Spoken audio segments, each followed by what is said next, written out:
This is the Real Estate Power Play Podcast, getting you the information that you need to be a successful real estate investor. Hosted by Mark Monroe, Ronald Walker, Gabe Rodarte, and me, Marty Grizzanti. Combined, we've done thousands of real estate transactions. So get ready for real stories and true case studies on finding deals, growing portfolios, and making money. Welcome to the show.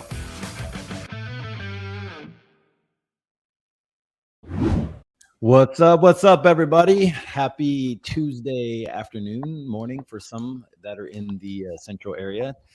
Just want to welcome you guys to the Real Estate Power Play. Does everyone hear me good? Kind of want to make sure Perfect. All right, guys, we have an awesome day today, a good podcast that we have set up with a good friend of mine. And then we also have Mark. Mark, man, how you been? It's been a little bit of time since I've talked to you. I'm doing well. I'm doing very well. Yeah, it has been. It feels like it's been forever. Like you and Ronnie. You know, it's been. Where's your location this time? Every time I talk to you, you're in a different. I'm actually out in I'm in Palm Springs, Palm Desert area. Cool. It was crazy. The Saturday it was 101 degrees out here, and then tonight it's going to be 44. So talk about the difference. But that is wild. I'm missing Florida right now. I hear the weather's beautiful back home right now. How about the weather where you guys are? We're doing good. It's kind of a nice, cool, rainy weather before we start hitting the hot season. So this is good right now. We're happy. Good. Guys, look, man, we have some really cool stuff. One, this is a good friend of mine that I've known for many years we have done networking events together. She is definitely part of North Houston Real Estate Investors, which is the largest networking group in North Houston. And we started off as a group of 5-6 people in a room talking about real estate. So this is literally one of my oldest friends in real estate. I call her my big sister because she gets on me sometimes on certain things. And she definitely knows her stuff about Airbnbs. And she's been doing this for a while. And so we're going to just pepper her with questions. She's going to share content, information, tools, maybe websites that we need to go to know how to develop. So if you want to know more about Airbnbs, or short-term rentals or strategies, we need to put her comment and her stuff in the her info in the comments, so you can call her or connect with her. She'll definitely help you out and grow your business. And then ask some questions on here, guys, because we'll be happy to do it. So like our stuff, post our stuff. If you like the content that we give out, ask us questions for the next time, and we'll maybe get some of those type of speakers on here. So to get going, Maria, what's up? Good morning. Good morning. I am in Louisiana right now. So I'm not near your, So this is the beauty about doing stuff remote. You know what I mean? Short-term rentals definitely allows you to do that. You have a good team behind you, you can do it. That's awesome. So Louisiana, how's the weather over there? Wonderful. It's a little humid, but still, I mean, it's nice. We had a good storm come in last night, but yeah, the humidity is a little bit, tough, but it's all good. I'm used to it. Houston is about the same. Are you near New Orleans? What part of Louisiana are you in? Yeah, I'm in Lafayette. Okay. Yes. Nice. Great food out there. Oh, I love New Orleans. Yeah. Oh my God, the Cajun. Oh. Yes, I've been learning a lot about Cajun. So let's jump into this. So one, let's hear a little bit about your story for those who might want to be encouraged, maybe newer investors that are just trying to figure out what strategy really works for them. I think everybody who's watched these shows have stayed in the Airbnb or short-term rental by now, right? And so my thing when I walk away from the beach houses and stuff is like, man, I think I could do this myself. Maybe I could pick up some of you just have that feeling of going, I could do one of these. And then you go on about your way, and then no one does anything. So how did you get started in short-term rentals? Just tell us a little bit about, what you do. So obviously, like you mentioned, we have a history of real estate, in general. And then so just coming across great individuals, great people to meet and network with. One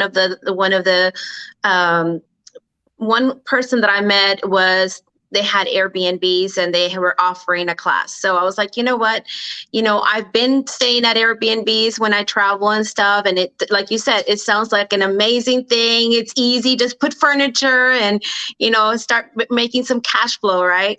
Some passive income here. And so anyway, so it was just a very, small class, and it was just more the introduction to it. And so my partner and I, Donna, decided, you know what, we're good friends. We like to travel. Let's give it a try. Let's host. Let's, we like to, again, travel and meet people and stuff like that. And so I said, let's just do it. So we did. We set up a company that we started then, looking for property. So we didn't decide to do a purchase. We are doing actually rental arbitrage. And so for those that don't know what rental arbitrage is, you rent a property from a landlord, and you don't have, the heavy deposit for a loan to buy a property and stuff like that. So basically you start off with a smaller investment of, basically putting in the furniture, the deposits, the rents, and that kind of stuff. One thing that I tell people when they come to me is like, should I tell my landlord that I'm doing Airbnb? I'm like, absolutely. I don't want to invest in something that I'm going to upset my landlord and he says, you're out of here. As a matter of fact, it's important that you do have a good communication with your landlord. So what I love is, again, the part of meeting people, getting to know their story, even contributing to, sort of a way to a purpose or something that is good in life. You know what I mean? Like we just had some people come in that were wanting to stay they were actually leaving to Ukraine. They were SARS, the search and rescue team. And so, of course, they have all this big Humvee with all the equipment and stuff, and staying at a hotel was not an option for them. They needed to sort out medical supplies and make kits and stuff. So anyway, so it was pretty neat to be able to help with that, and then hear them say, thank you so much for hosting, and thank you for allowing us to do this. And those are the parts that, at least for me, it's gratifying. So I love all that part. You know me, Gabe. I'm all about people. And so for me, I love that. That's awesome. Okay. So for those who don't know, I don't know how many deals Maria and I have done together. She has done a lot of deals. She's been a really big connector in our space, and just in the Houston metro area, and knowing a ton of people. So one of the things that I've seen her do, and then you can bounce off of that, is really learn how to build relationships with those people that are around in that space, and then really glean from them. And you have a great gift of gleaning and learning from other people and asking them questions. So for a new person, what would you suggest if they need to get involved with Airbnb? Right, short-term rental. What's the first step? I mean, you have your experience. You help people go through this process now. What are some first steps that we need to talk about? Well, obviously, first step is, have you experienced an Airbnb staying at one, so you can know what it's about, and as a guest. And besides that, obviously starting to get out and, reading books.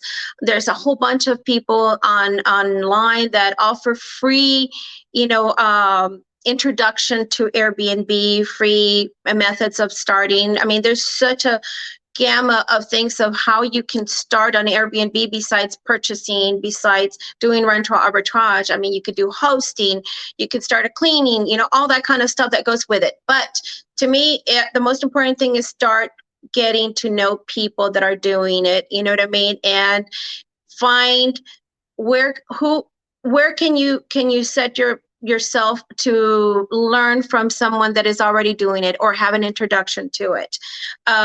I have been able to help some of my friends and stuff, and I'm now starting to look at, doing a little bit more of just helping and maybe start teaching a little bit of how to introduce yourself into the Airbnb way of hosting and setting up.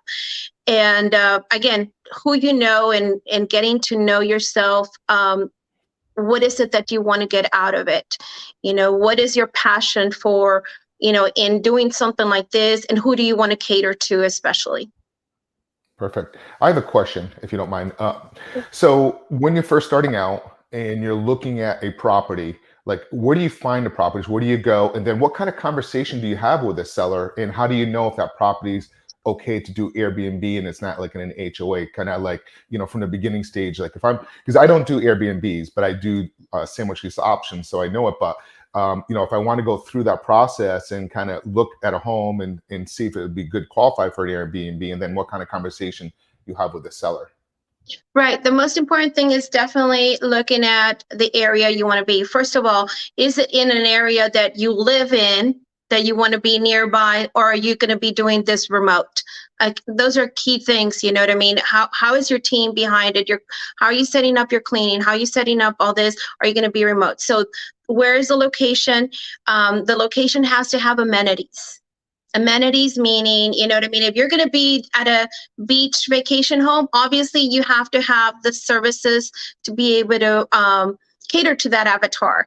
When you're in the city, are you near, conferences? Are you near, where there's a lot of competition in sports, where people and families can come? Then you have to accommodate to that avatar. So that's what you look at. Okay, so if you, as a buyer of a property and you're doing your lease options, it's like, okay, this property right here, what is around this area that would allow me to rent this property as an Airbnb, as a short-term rental? And when you take a look at that, okay, there's hospitals here, then that's my avatar. Okay, is there, a lot of hotels that have conferences? Okay, I can cater to the big team of people coming into the area, along with the medical. So basically looking at what is available in the area to be able to cater to that and develop your avatar, develop who you're going to be placing and what amenities you'll have to have in order to attract those people. Very nice. And where do you look for these properties? Do you go on like Zillow, or how do you find these properties? And then how do you have that conversation with the homeowner? Now, and also, how long do you do the agreement with the homeowner that owns a property that you're subletting it from? If it's a rental arbitrage, definitely I go through MLS. I go through MLS. I have been in some of my rentals now, and I'm driving around, and all of a sudden I see, this just happened a few weeks ago. My landlord wants his house back. And so we're like, okay, we need to find another property in the area. So I drove around and just happened to see a house, just like we do for driving for dollars for real estate, for purchase. Oh, there's a house with no blinds, no covers, let me go see. And sure enough, the tenant had just left. So I approached the owner and say, listen, I have a property in the area already. I'm looking for another one. And this is what I do. And they have a choice. I mean, you know what I mean? At the end of the day, I don't want to do anything that my landlord doesn't approve of, because I want to have that relationship with them. I want it for long term. And a lot of times I want to do 1 year to 2 years to 3 years of a rent, of a lease, because that's what first year is just basically me making my investment back from the, furniture and amenities that I put into the property. After that, obviously, we're starting to make the money because that has already been paid. So 2 to 3 years would be ideal. That's awesome. I got a couple things that are coming up, and I don't know what order I want to go in, but let's answer Tim's question because he's on live right now. So Tim's asking this. He says, any thoughts about the new Airbnb rules regarding the guest refund justification? We are getting our first short-term rental ready. I've seen a bunch of hosts on social media upset with the new regulations.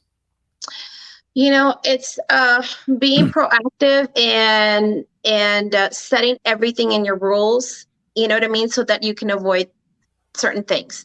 So making it clear that, you represent your property the way it is. I mean, even though we want to show pretty pictures but in the rules, we have sections where we can, impose or put information about, this is, for example, this is an older home. You know what I mean? You might have, to wait a little longer on the hot water, that kind of stuff. Because yes, we're getting quite a bit of, Airbnb is not a host-friendly platform. They are a guest-friendly. You know what I mean? They cater to the guests. And so as long as you make sure that you cover everything on your rules, you are proactive, you should be able to have, or the other thing too is try and develop your more direct bookings. You have other VRBO. I think Google is starting to do a travel as well, to kind of compete with. I don't know all the details, but I just read that up, not too long ago. So, I mean, there's options, and obviously, doing Facebook marketing and that kind of stuff will help you find more direct, so that you can get away from the Airbnb platform per se. What is the new rule? I'm not even aware of it since I'm not in that. Can you explain a little bit what happened? I don't have it in front of me. I'll put it on here on the notes in just a little bit. So it makes it more different. So it seems like they can do a little bit more, consider a chargeback or a refund after they stay there for a period of time? Yes. And as a matter of fact, I mean, it's seriously, so a guest can put whatever they want on their review, but if it's not a 5-star review, we get penalized. So if you have 2 under 4-star reviews, basically they sometimes can shut your page, your listing. So I had, for example, and when you get, when you grow and you have multiple listings, that will happen, because a lot of times, you just have those bad guests, or you have guests that are just not easygoing or whatever. But again, being proactive and stating up front, making sure that you have that communication with a guest, when they come in, it's all in the process of receiving the booking and communicating right away with your guest. Okay, here are the rules. This is what it is. If there's anything that you need, or there's a problem with a property, I need you to contact me right away and not after the booking. So again, being proactive eliminates so many of the problems and issues. I think you mentioned it multiple times, but I don't know. And I've seen, Maria firsthand, while we're out looking at other properties, when you and I would be driving, back when we used to drive the roads a lot, and I would see you in the passenger seat on the way to the next networking event, hammering these things out. I don't know if people understand just what proactive means. Okay. Right. When you're doing some of this, because I've seen you do it. Mm-hmm. And I've seen you grow through this process. And now you have these systems in place. So can you name maybe a couple things of what's a system that you're you need to have this in place to be a 5-star person? Right. So first off, again, acknowledging the booking, and then basically planting that seed. If there's anything that you need, please reach out. We are looking to, oh my God, I can't think of the word. I type it all the time and now I can't think of it. We're looking for your 5-star review. We want to earn your 5-star review. So already planting the seed, this is what I'm looking for. If there's anything you need, we will do all that we can to accommodate. You know what I mean? So they're already getting all the warms and fuzzies of, okay, she's willing to work with us and whatever. So, and again, as they arrive, make sure that they arrive okay. So that's what I'm saying about being proactive, is the communication with a guest is important. You know what I mean? And again, so it's okay, you have arrived. Mark has joined in. He does a lot of Airbnbs. Mark travels the world all over the place, and he's always in our Airbnb somewhere. He doesn't do very many hotels. And so he gets it, and he could probably tell which ones are the better host, right, Mark? Yeah, definitely. You can tell a difference. For me, what I really like is when you go to an Airbnb, especially when I'm traveling.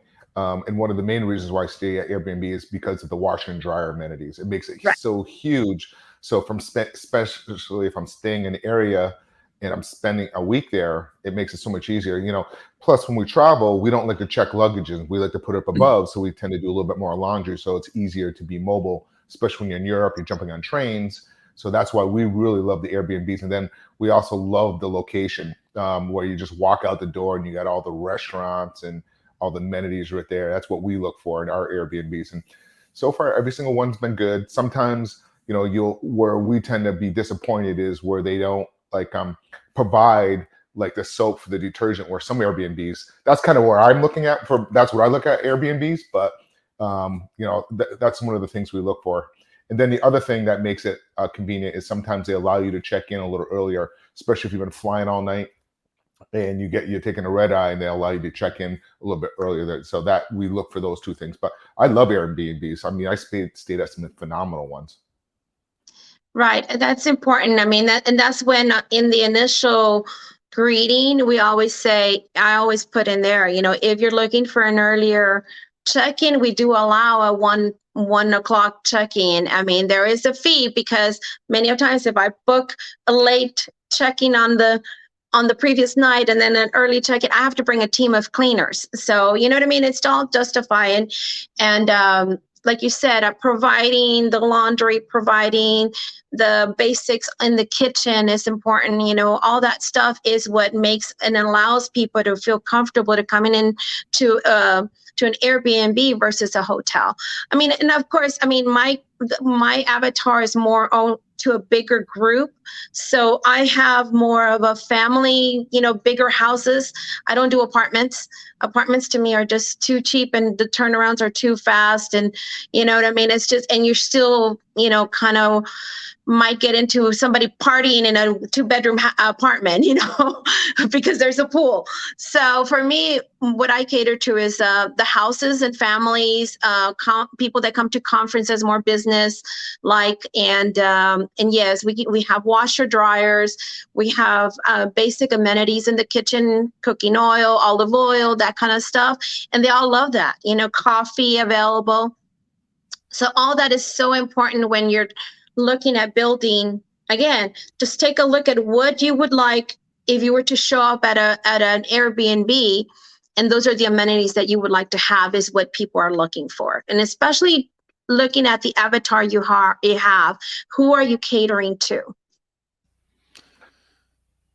This is good. Oh, wait, Mark, you muted. Sorry, I got a question. I notice in Europe, a lot of times we tend to use booking.com instead of Airbnb. What's the difference? Do you use booking.com as well? I don't. I haven't. We used to have a listing. It's just, people like it. And yeah, a lot of times it's, especially for the bigger houses, people like to use booking.com. We've just kind of stayed with Airbnb for now and doing some direct bookings. We do some marketing on Facebook as well. But bookings.com definitely has a bigger rod of, viewers and people that reach out, but it's mostly for bigger houses and also longer stays. So, and it is a little bit more expensive than Airbnb, believe it or not. So, but, expensive for you or expensive for the, oh, it is. Yeah. Well, we actually had an experience because I don't know how it worked, but on booking.com, somehow we were having a problem checking, and this was in Italy. We're actually in the Tuscany region. We're spending a couple of days in the villa out in the Tuscany in the vineyard. It was beautiful, but we couldn't book it. And the hosts are like, "Oh, just come over. We'll allow you to stay here." But through booking.com, they're giving a discount. And they're like, "Oh, we're going to honor this, right?" So then we go to check out, and they weren't honoring the discount, and they're charging us outrageous amount of money. And then they're like, "Oh, you know what? We're just going to call the police on you if you don't pay this." And then they blocked our car where we couldn't get out. And then they're like, "You're supposed to be up by 10 o'clock. Now we're charging a penalty." I'm like, "Wait a minute, you're not allowing us to leave." So I had the whole thing on video, but I was just crazy experience. It's the one experience I've never went through where we had the text message and anything because we didn't go through booking.com. we couldn't file a report, we couldn't give a bad review or anything. So, and they're like, oh, just come directly and you can pay us directly. We have a credit card machine. So be wary of that. That was one experience. So I'll never go outside of one of the platforms. Wow. Really So no, point. we had a listing, like I said, on booking.com, and it's just on VRBO. And we would get a lot of spam or scams. You know what I mean? It's like, let me bring you a check when I get there. And I'm like, no, I'm not blocking my calendar. Again, you just have to be wary. It's like, it might sound so good, but it's not so good. So I get it. I have a question back to when you're talking to the seller. Do you offer them a little bit more in your monthly payments since you're doing you just whatever the market rent is or whatever you're negotiating is, you try to get smart. Right. Many a times. Go ahead. So my other question, well, you can finish answering that because I had another question on top of that. Like, do you look for houses that are furnished as well? Or because I looked at partnering up with one time to do an Airbnb house, and it was like a 4 or 5 bedroom. I'm like, God, we're going to have to dump in $30,000 just for the furnishings. Right. I mean, yeah, furnishings can easily be, 10,000 easily to 20,000, depending, on a regular house, what we've been putting together. So when I talk to the landlords, many times I ask and I introduce myself as looking to do a long-term lease. Right away, because a lot of times when I say I'm doing short-term rentals, they're like, well, I don't want less than a year. No.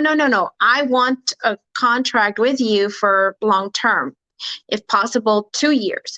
So then what happens is many times they're like, well, okay, so how much are you going to pay me a month? I'm like, well, what's the market? What are you asking? So when they give me the price, it's like, that's what you'll get. I will pay you your rent every month on time, every month. Not a problem. Whether I have vacancy or not, it's not your problem. Well, how about the margin you make in between? I'm like, that's my business, not yours. And that's what it is. I mean, you're not in that business. I mean, you will get your rent. Your house will be in good shape. Your house has eyes on it all the time. You know what I mean? Even if I do have a person that stays for a month, 2 months, 3 months, I ask to have a cleaning every month because I want eyes on that property. At the end of the day, your property is my product. That's so good.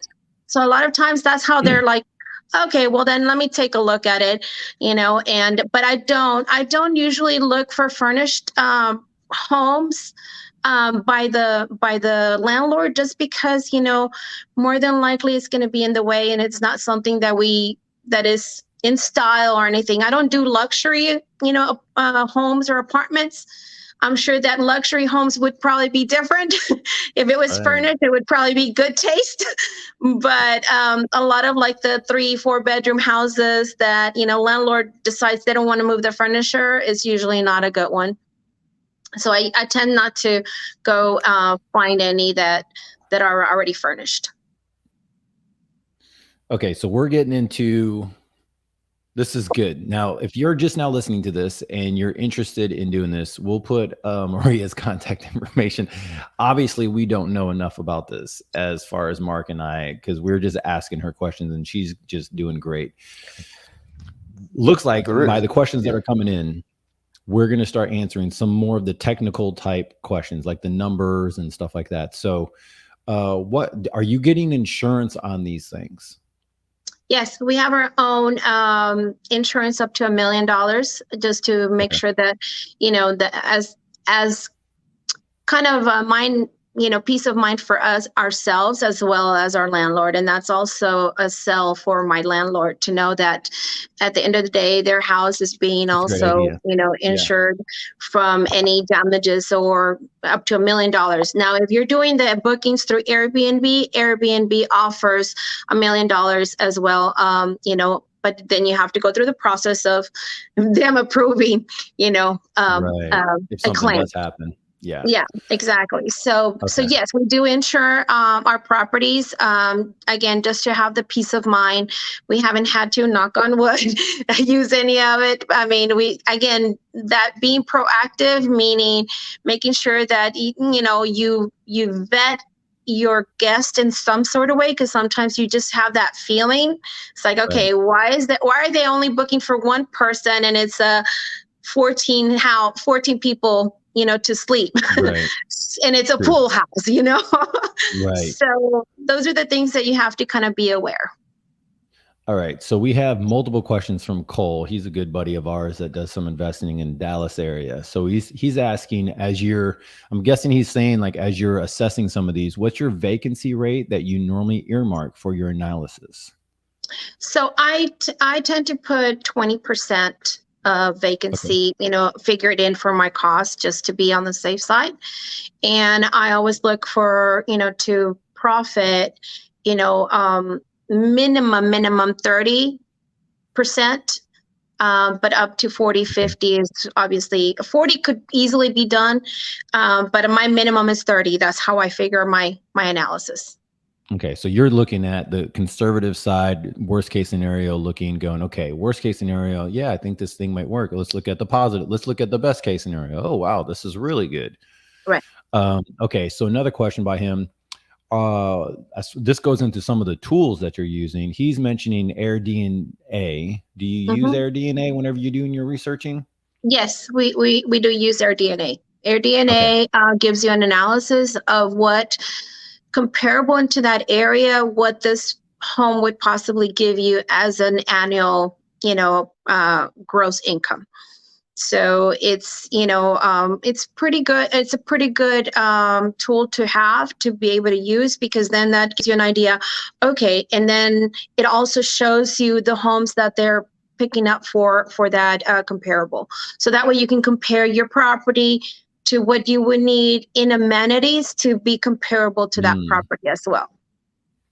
When you look at that, are you pulling comps like you would for buying a house? Like, are you looking at the furniture? Are you looking at these other things and going, okay, my furniture budget, this is good. I could be easily at 40, 50% occupancy, but at the same time, I'm going to need to drop another $3,000 to $8,000 on that. It's like, how are you looking at that? Right. And that's where you kind of have to decide, okay, what do I want to make on this property? Because if you're looking at, again, it shows you the properties that it's pulling for comparables, and you're looking at a listing where they have a putt-putt in the back and they have a game room in this, you know what I mean? They're making, let's say, $120,000 a year. It's the same size of a house, the same size of a lot, but that in order to make $120,000 a year, you have to have comparable to that, obviously. So yeah, it's very comparable to, what we do on regular real estate, which is, what are you looking at? Like we do in real estate, it has granite countertops. That one has Formica. So you're not going to get the same price.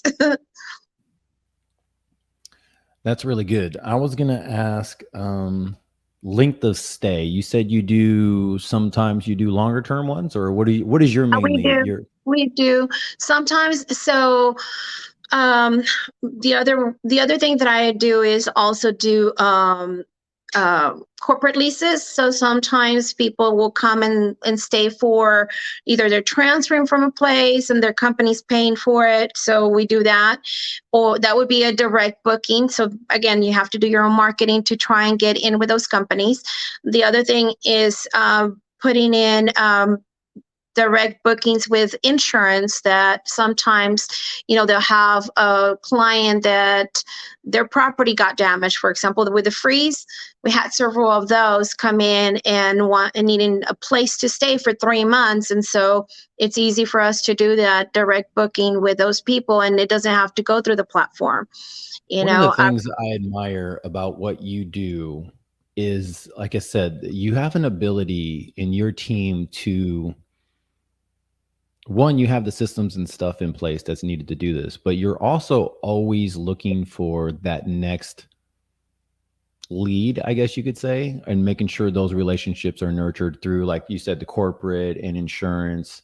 Right. And it seems like if you can get in there, then you're stabilizing your property more.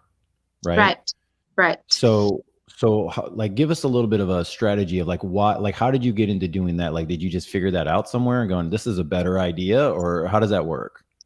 So one thing I want to say before I answer your question is make sure you have insurance on your own, because you're not doing it through Airbnb. You need to have your insurance just in case anything happens, when you do any direct bookings. And you have to have a contract, set up a contract. You can't just take cash and say, okay, good, you're good to go.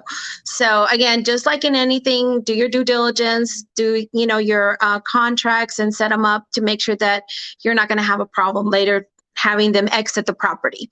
But with, what was your question again? I'm sorry, now I got lost on it. You guys.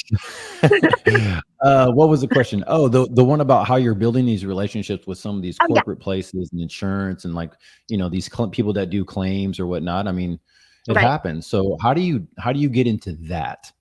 So actually, it was an accident, because a lady, a guest, tried to stay for a long stay. So in Airbnb, we try to stay within 28 days, because then otherwise it's a renter long term, and so you just have to make sure you have everything lined up.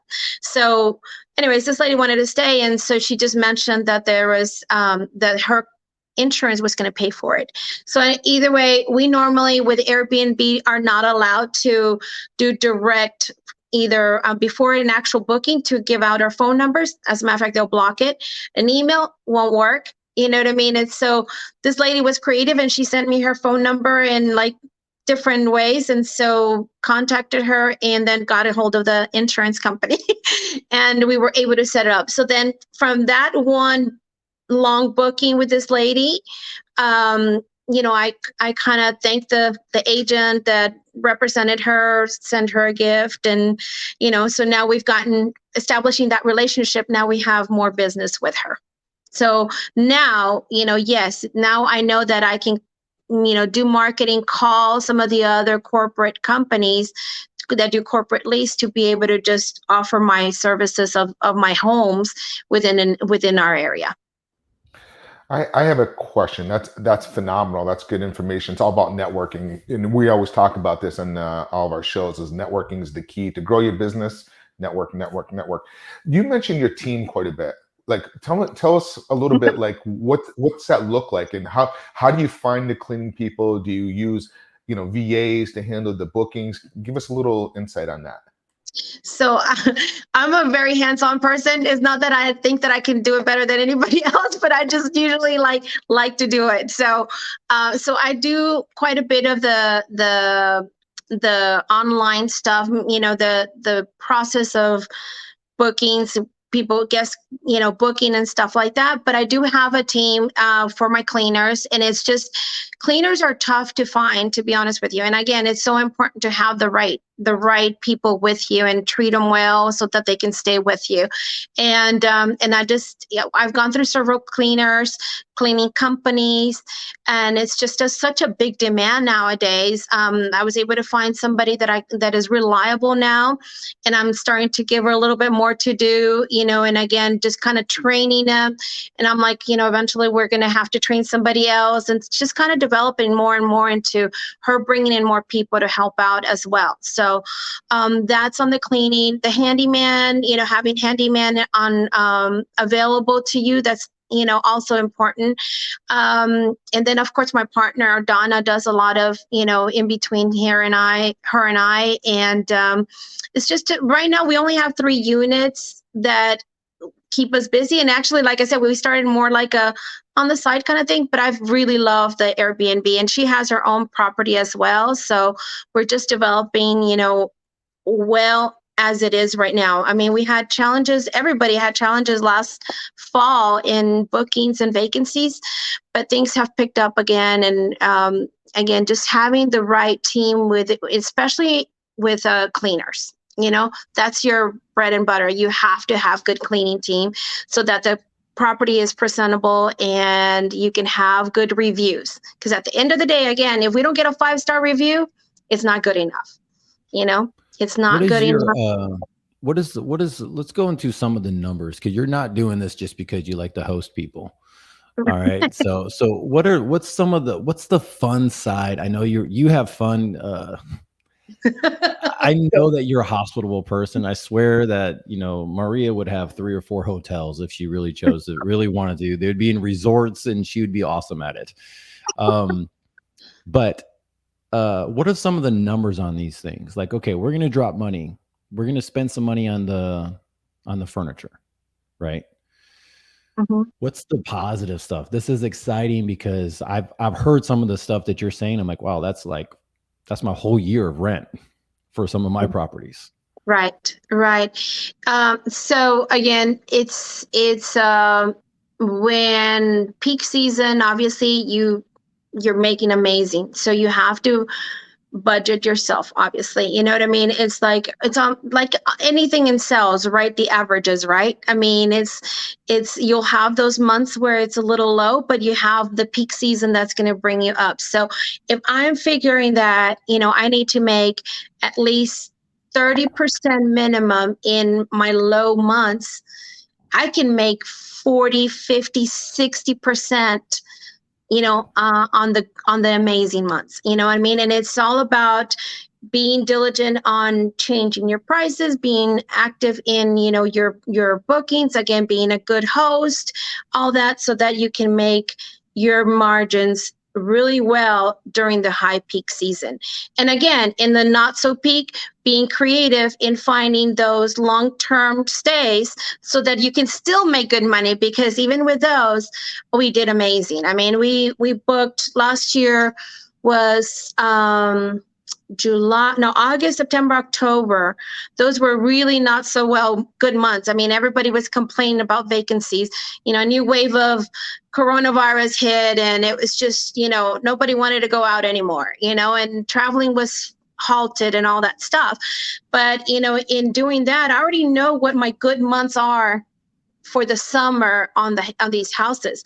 I just took those numbers and presented it to the insurance, and they took it. So still made my good margins on those. Again, being creative, finding more and more of what else can you do besides, just relying on Airbnb platform.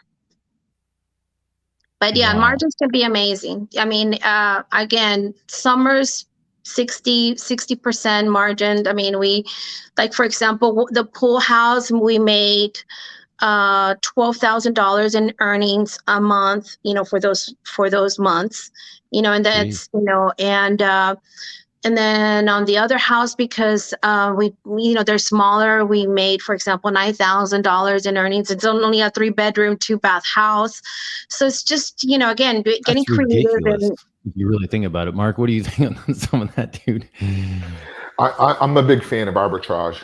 You know me, I love that stuff. I like the arbitrage. I love leveraging and then creating it and just making money. That's why I love this. I like that model where you actually don't have to have a lot of capital to go. You don't have to go buy a property. You don't have to get a loan. You can just kind of create that arbitrage. And I really love that model a lot.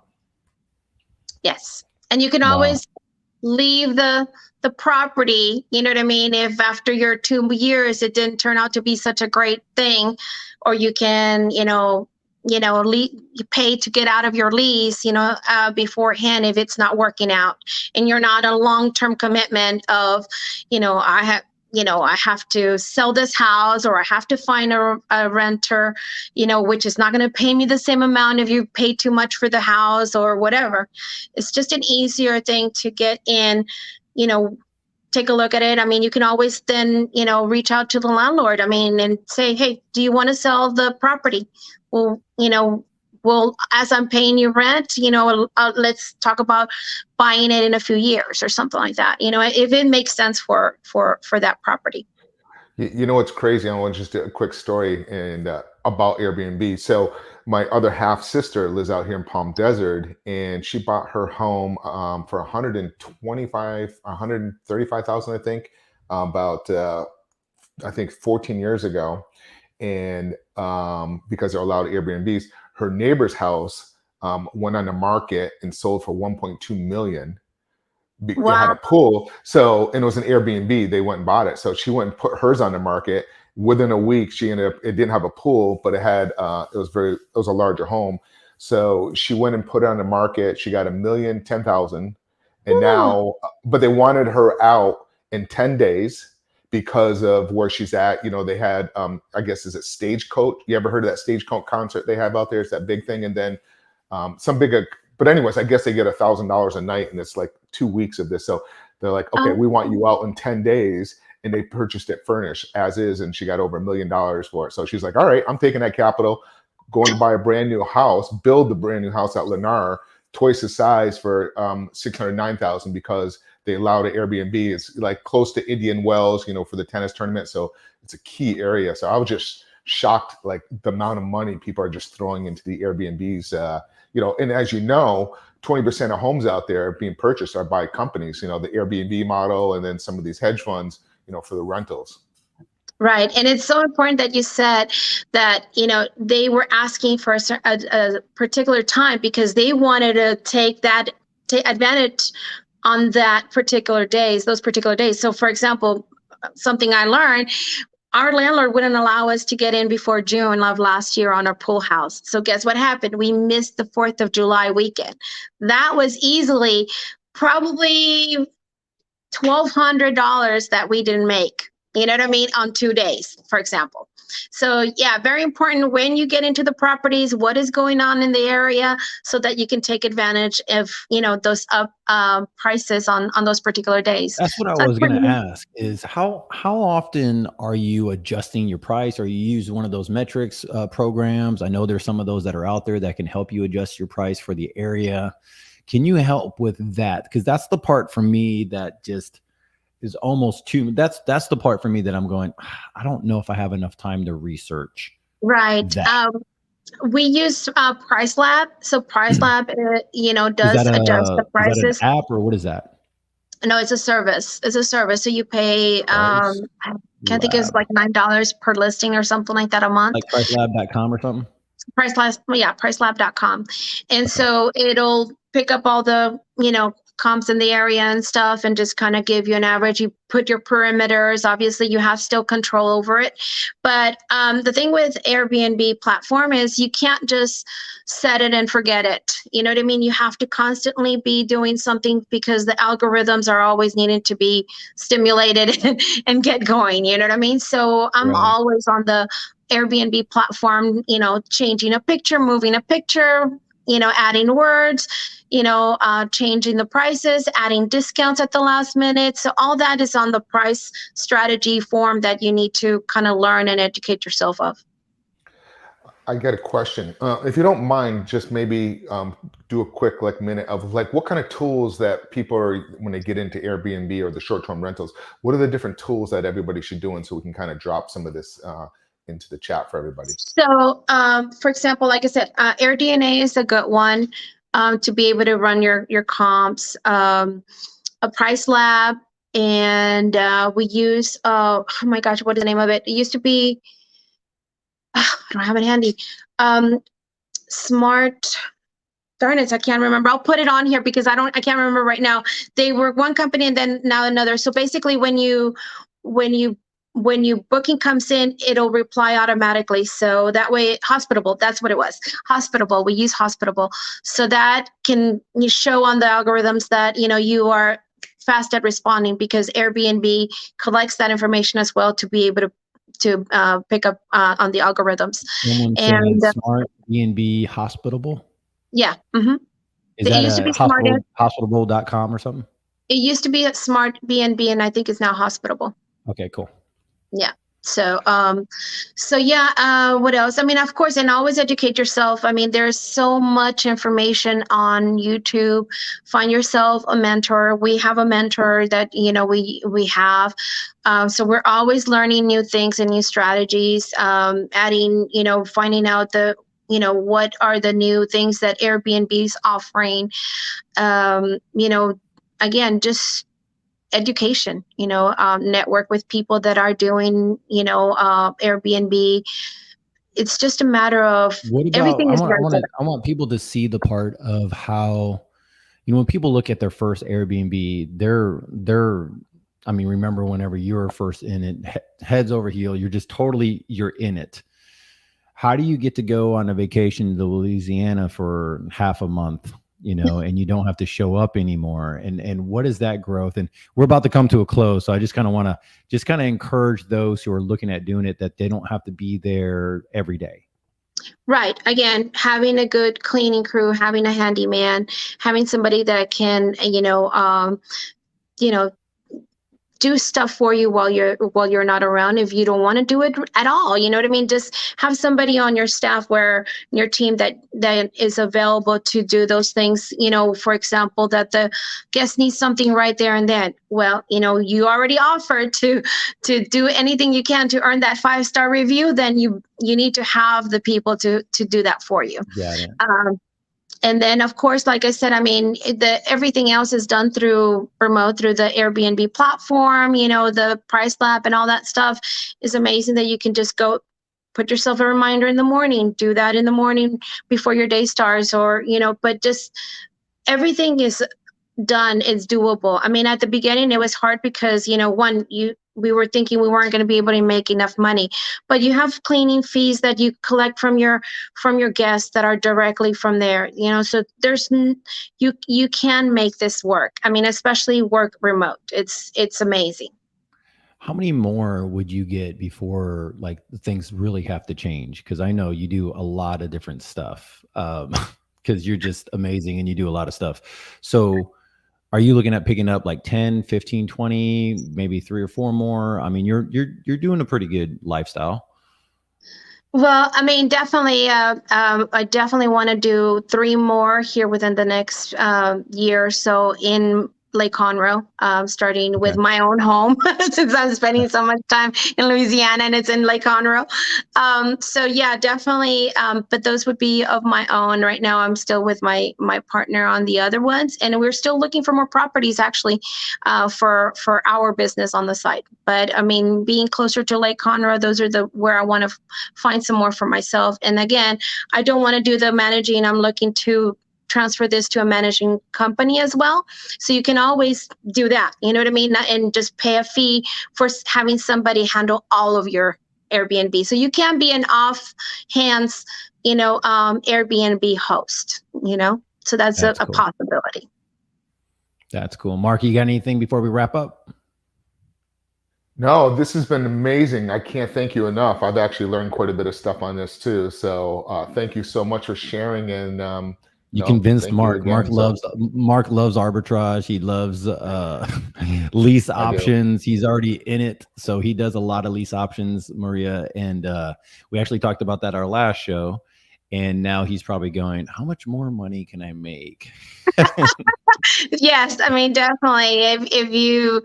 If you have the systems in place, if you have the right people, everything is doable. And like I said, the amazing part is your property has eye on it all the time, unlike the long-term renter. So it makes a lot more profits. True. All right, guys. Thank you so much, Maria, for joining in. Guys, we show up every Tuesday at 11 Central. That's 12 o'clock Eastern time. The Real Estate Power Play. We're on Facebook, YouTube, you name it. Like us. And then also, if you have other questions that you want us to answer for your real estate career, whether it be more lease option or more Airbnb or other strategies, lending, other things that you need to know, let us know. Ask us questions. We'll be happy to help you guys out. And we're going to put Maria's information in there so that way you guys could bug her and get her contact info, because she is one of the best givers that I know of just helping people grow in their businesses. So thank you so much, Maria. Appreciate it. Thanks, Mark. I'll see you guys later. Peace. Take care, everybody. Bye. This has been another episode of Real Estate Power Play, guiding real estate entrepreneurs to a brighter future. If you liked what you heard, consider subscribing wherever you listen to your podcast, or follow us on YouTube at Real Estate Power Play.